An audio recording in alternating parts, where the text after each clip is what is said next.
Na-try mo na rin bang nabully dati?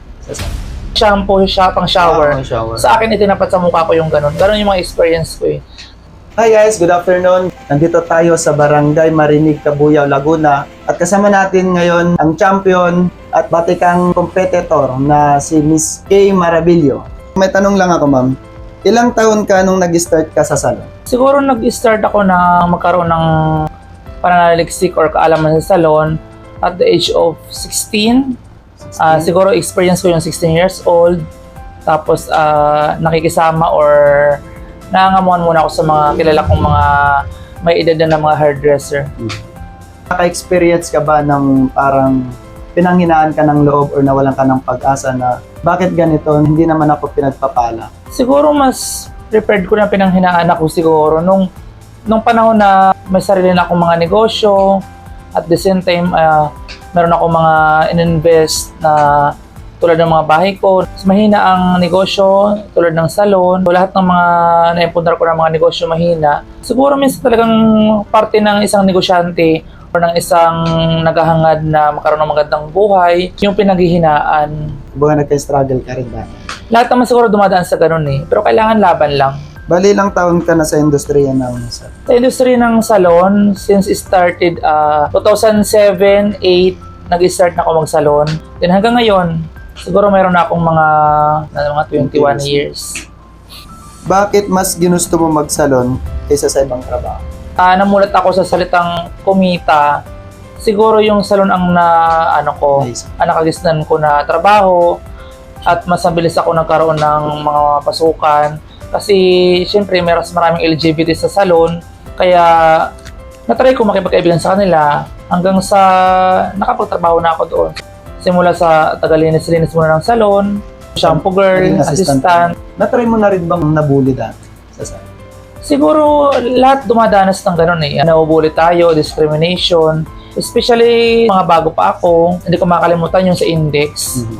Nag-apply kami, pero may mga pinanggalingan na akong salon. Siguro nagsimula yun nung shampoo girl ako. Na-experience ko hindi lang bully eh. Yung tipong na-sprayhan ko yung mukha ng customer, hinarap sa akin nung may-ari ng lalaki.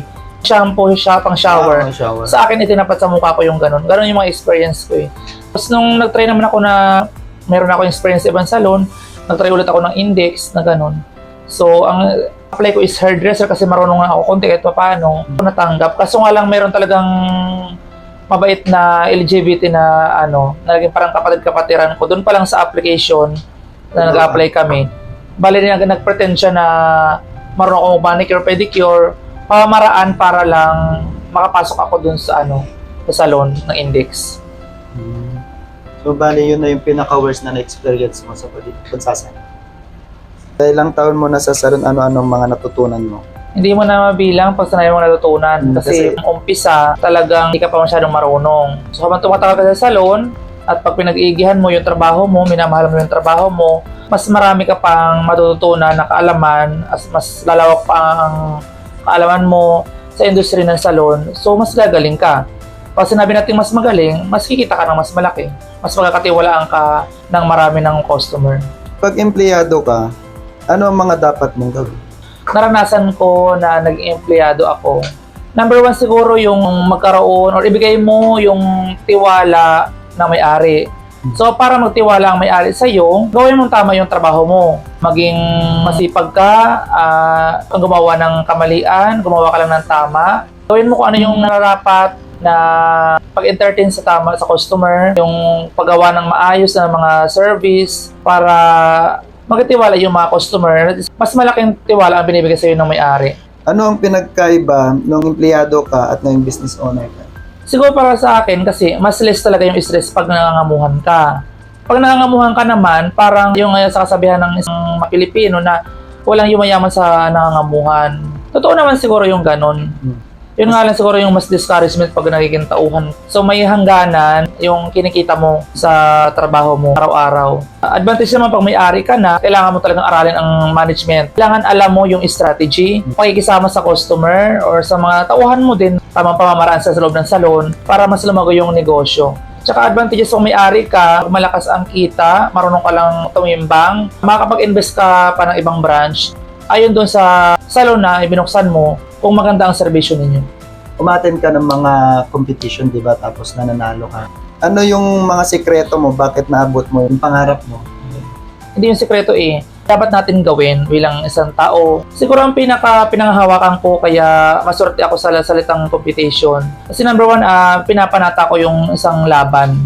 Pinapanata ko bawat laro ng buhay ko, bawat laro ng mga modelo ko. Pamamanata ko, nakukuha ko yung mga pinapangarap ko. Tsaka yung dedication ng isang competitors na dapat ang ginagawa natin, pinag-iisipan natin bago natin gawin. Maghanap tayo ng mas kakaiba sa mga labanan. Kung ano yung team na hinihingi ng competition, mas maganda kung mas lamangan natin doon, mas creative tayo. Kasi sa pagkasaliksik natin, mas makikita natin yung mga mas magandang creation na hindi inaasahan ng mga hurado na lumalabas. Kaya tayo makakaroon ng pagniningning. Experience mo na rin bang natalo sa mga competition?